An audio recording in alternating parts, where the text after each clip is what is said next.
जब भी कोई स्कूल लीडर या प्रिंसिपल कहता है तो दिमाग में एक ही तस्वीर आती है। एक सख्त से इंसान जिनके ऑफिस के बाहर हमेशा कुछ बच्चे खड़े रहते थे। उनका काम था टाइम टेबल बनवाना, सिलेबस पूरा हो रहा है या नहीं देखना और स्कूल में अनुशासन बनाए रखना।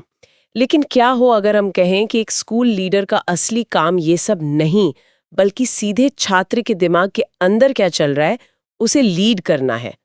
आज हमारी चर्चा इसी चौंकाने वाले आइडिया पर है। हमारे पास शिव नारायण के लिखे दो बहुत ही दिलचस्प लेख हैं।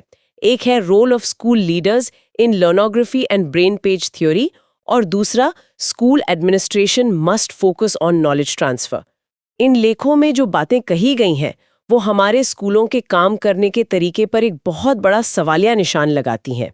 आज हम समझेंगे कि हमारी मौजूदा शिक्षा प्रणाली को आउटडेटेड यानी पुराना क्यों कहा जा रहा है और ये लर्नोग्राफी और ब्रेन पेज थ्योरी जैसे भारी भरकम लगने वाले शब्द आखिर है क्या। हमारा मकसद है ये पता लगाना कि एक स्कूल लीडर कैसे सिर्फ एक इंस्ट्रक्शनल मैनेजर से एक neuro academic knowledge transfer architect बन सकता है। टिकी है कि पढ़ाने और सीखने में जमीन आसमान का फर्क हो सकता है। अच्छा। एक टीचर क्लास में पढ़ा रहा है, इसका मतलब ये नहीं कि बच्चे सच में कुछ सीख रहे हैं या उनके दिमाग में कोई ज्ञान ट्रांसफर हो रहा है। इन लेखों का यही मूल तर्क है कि हमारे पारंपरिक क्लासरूम में असली नॉलेज ट्रांसफर होता ही नहीं। और आज हम इसी की गहराई में जाएंगे कि ये सिद्धांत कैसे काम करते हैं, कैसे मोटर लर्निंग मतलब कुछ करके सीखना और सेल्फ लर्निंग के जरिए ज्ञान को सीधे दिमाग में कोड किया जा सकता है। ठीक है, तो चलिए यहीं से शुरू करते हैं। लेखों में एक बहुत ही बोल्ड बात कही गई है कि the periodic teaching of education system is outdated. मतलब जो ये 45-45 मिनट के पीरियड वाला सिस्टम है वो पुराना हो चुका है। ये तो हम सब ने अनुभव किया है, पहली क्लास मैथ्स की, फिर साइंस, फिर हिस्ट्री। लेकिन इसमें असल में गड़बड़ क्या है, ये इतना खराब क्यों है? ये बहुत अच्छा सवाल है, क्योंकि हम इस सिस्टम के इतने आदी हो चुके हैं कि हमें इसमें कुछ गलत नजर ही नहीं आता। बिल्कुल। लेखों के मुताबिक इस मॉडल की 3 बड़ी खामियां हैं। पहली और सबसे बड़ी है पैसिव लर्निंग, मतलब बच्चे बस चुपचाप बैठकर सुनते रहते हैं। जब टीचर 45 मिनट तक लेक्चर देता है तो छात्र ज्यादातर समय निष्क्रिय रहते हैं। नतीजा, बहुत कम रिटेंशन। आज जो सुना वो 2 दिन बाद 80% तक भूल चुके होते हैं। न्यूरोसाइंस के नजरिए से देखें तो सिर्फ सुनने से दिमाग के वो मोटर सर्किट एक्टिवेट नहीं होते जो याददाश्त को मजबूत बनाने के लिए जरूरी हैं। ये तो बिल्कुल सच है। मुझे याद है स्कूल में हिस्ट्री की क्लास, टीचर बस बोलते रहते थे और हम कोशिश करते थे कि नींद ना आए। हाँ, तो पैसिव लर्निंग पहली समस्या हो गई। और दूसरी क्या है? दूसरी समस्या है खंडित ज्ञान, फ्रैगमेंटेड नॉलेज। सोचिए, आपने अभी अभी मैथ्स का एक मुश्किल कॉन्सेप्ट समझना शुरू ही किया था कि घंटी बज गई और अब आपको शेक्सपियर पढ़ना है। इसके ठीक बाद केमिस्ट्री का पीरियड है।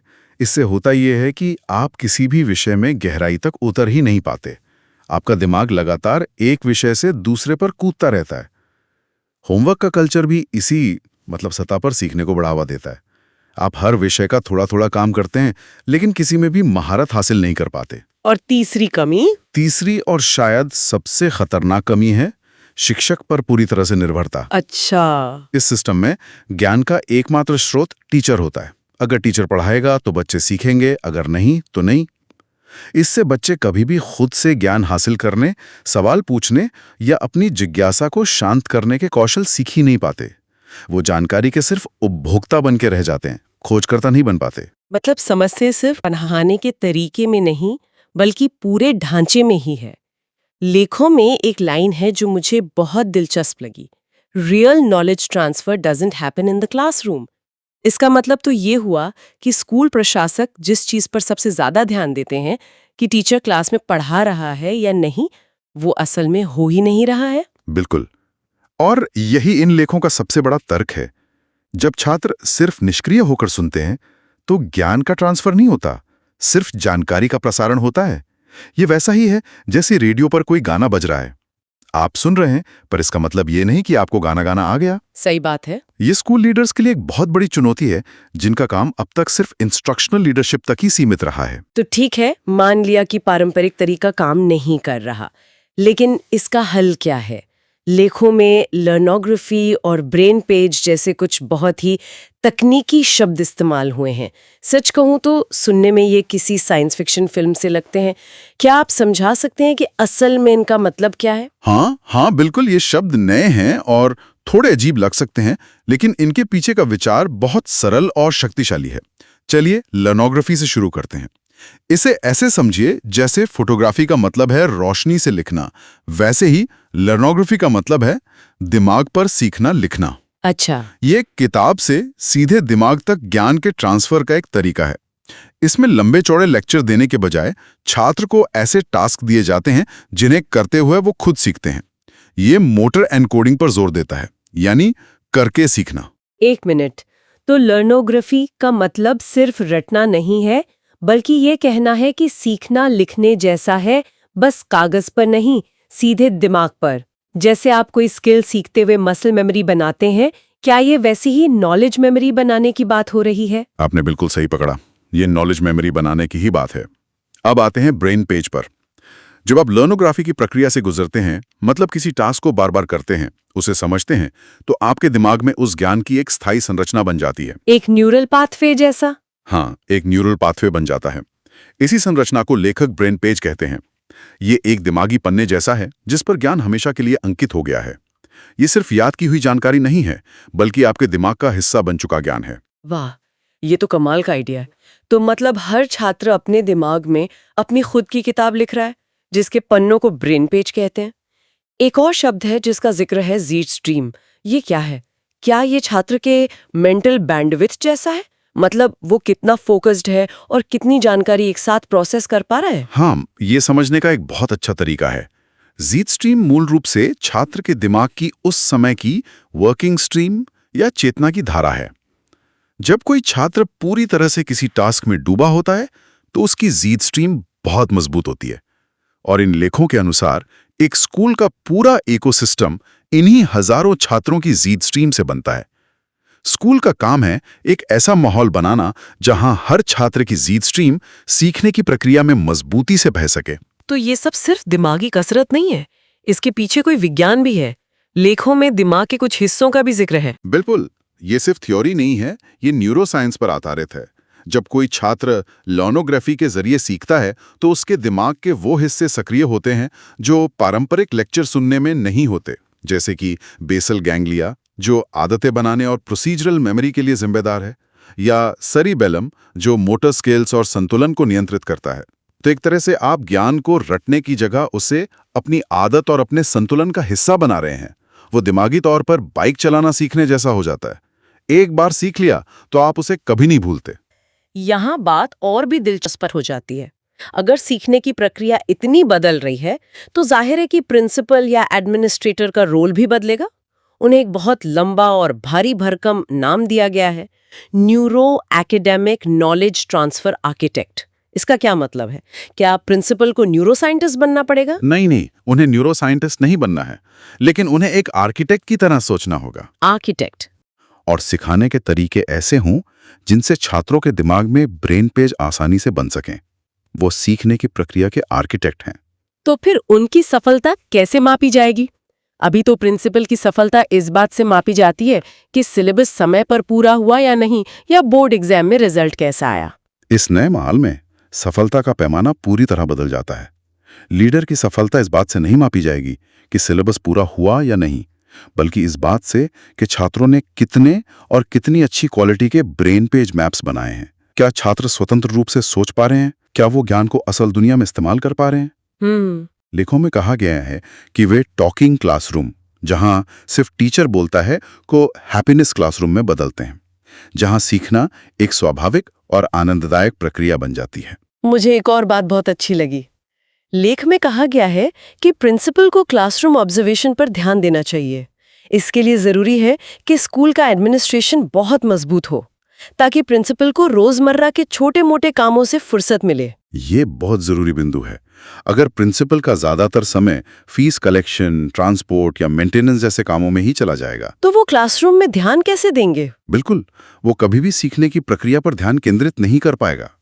इसलिए एक कुशल ऑफिस स्टाफ और स्पष्ट प्रक्रियाएं बनाना बहुत जरूरी है, ताकि लीडर अपना असली काम यानी लर्निंग आर्किटेक्चर पर फोकस कर सके। ठीक है, ये सब सुनने में बहुत क्रांतिकारी और अच्छा लग रहा है, लेकिन सवाल ये है कि ये असल में क्लासरूम में कैसा दिखेगा? क्या लेखों में इसके कुछ ठोस उदाहरण दिए गए हैं कि इसे लागू कैसे किया जाए? क्लास को मान लीजिए 49 छात्रों की क्लास को 7-7 छात्रों के 7 छोटे ग्रुप्स में बांट दिया जाता है। अच्छा। हर ग्रुप अपने आप में एक मिनी स्कूल होता है।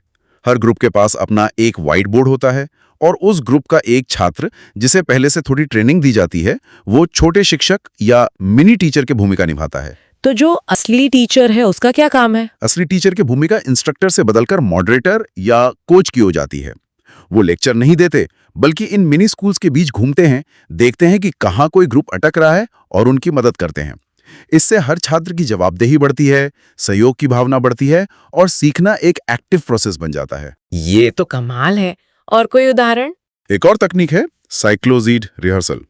इसमें रट्टा मारने के बजाय कॉन्सेप्ट्स को अलग अलग तरीकों से अलग अलग टास्क के जरिए बार बार दोहराया जाता है, ताकि वो दिमाग में स्वाभाविक रूप से मजबूत हो जाएं।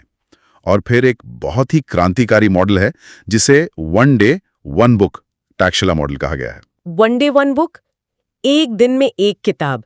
ये तो हमारे स्कूल के दिनों से बिल्कुल उल्टा है, जहां हम एक दिन में 6 अलग-अलग सब्जेक्ट पढ़ते थे और शाम तक सब खिचड़ी बन जाता था। बिल्कुल, ये मॉडल इसी खिचड़ी को बनने से रोकता है। इसका आइडिया है कि खंडित पढ़ाई की जगह एक दिन या कुछ दिनों तक सिर्फ एक ही विषय पर गहराई से फोकस किया जाए। एक किताब या एक बड़े चैप्टर को पूरा करने पर ध्यान दिया जाता है। इससे उस विषय में गहरी समझ बनती है और रिटेंशन भी कई गुना बेहतर होता है। और एक बहुत ही सख्त निर्देश का भी जिक्र है, स्मार्टफोन पर प्रतिबंध। लेखों में इसे लेकर बहुत स्पष्टता है। हाँ, लेखक इस पर बहुत जोर देते हैं। उनका तर्क है कि स्मार्टफोन और दूसरे इलेक्ट्रॉनिक उपकरण हमारे दिमाग के प्री फ्रंटल कॉर्टेक्स को थका देते हैं, जो ध्यान लगाने के लिए जरूरी है। बिल्कुल, जो ध्यान केंद्रित करने, निर्णय लेने और सीखने के लिए सबसे जरूरी हिस्सा है। जब दिमाग पहले से ही नोटिफिकेशंस और डिजिटल डिस्ट्रैक्शन से थका हुआ हो, तो वो नई और मुश्किल जानकारी को प्रोसेस नहीं कर सकता। इसलिए सीखने के माहौल को अनुकूल बनाने के लिए स्कूल परिसर में इन उपकरणों पर पूरी तरह से प्रतिबंध लगाने की सिफारिश की गई है। अगर हम इन सभी रणनीतियों, miniature school, one day one book, smartphone ban को एक साथ देखें, तो ये सब एक ही दिशा में जा रही हैं। सीखने का स्वामित्व और जिम्मेदारी छात्र को देना। एकदम सही। शिक्षक अब ज्ञान का अकेला स्रोत नहीं है, बल्कि एक गाइड है जो छात्रों को खुद सीखने में मदद करता है। और इसके नतीजे भी बताए गए हैं। स्टडी के निष्कर्षों में ये पाया गया कि ऐसे क्लासरूम में न केवल शिक्षक पर निर्भरता कम होती है, बल्कि बुलिंग जैसी व्यवहार संबंधी समस्याएं भी घट जाती हैं। क्योंकि जब छात्र सीखने की प्रक्रिया में खुद भागीदार बनते हैं, तो उनमें अपनेपन और जिम्मेदारी की भावना बढ़ती है। तो इन सभी बातों का सार क्या है? आज हमने स्कूल नेतृत्व के एक ऐसे मॉडल पर चर्चा की जो शिक्षा को ऊपर से नीचे देखने के बजाय अंदर से बाहर की ओर देखता है, यानी इंसान के दिमाग से शुरू करता है। ये सिर्फ पढ़ाने के तरीके बदलने की बात नहीं है, बल्कि ज्ञान क्या है और ये दिमाग में बसता कैसे है, इसकी पूरी परिभाषा को बदलने की बात है। संक्षेप में कहें तो ये स्कूल लीडरशिप को सिर्फ निर्देश देने और प्रबंधन करने से हटाकर ज्ञान ट्रांसफर के लिए एक न्यूरोलॉजिकल रूप से अनुकूल सिस्टम बनाने की ओर ले जाता है। इन लेखों का जो कॉल टू एक्शन है वो सभी के लिए है। स्कूल लीडर्स, शिक्षक, नीति निर्माता, सभी को इस ब्रेन बेस्ड लर्निंग क्रांति का हिस्सा बनने के लिए प्रोत्साहित किया गया है, ताकि हमारे पारंपरिक क्लासरूम सच में हैप्पीनेस क्लासरूम बन सकें। ये पूरी चर्चा एक बहुत ही दिलचस्प सवाल पीछे छोड़ जाती है। इन स्रोतों के अनुसार सीखना ज्ञान प्राप्त करने की कोई सामाजिक या बाहरी प्रक्रिया नहीं है, बल्कि उसे न्यूरोलॉजिकली बनाने की एक बेहद व्यक्तिगत और आंतरिक प्रक्रिया है। अगर ये सच है और सीखना इतना व्यक्तिगत है, तो स्कूलों के अलावा हमारे समाज में और कौन सी संरचनाएं हैं, शायद हमारे ऑफिस, हमारी ट्रेनिंग प्रणालियां, जिन्हें मौलिक रूप से फिर से डिजाइन करने की जरूरत हो सकती है।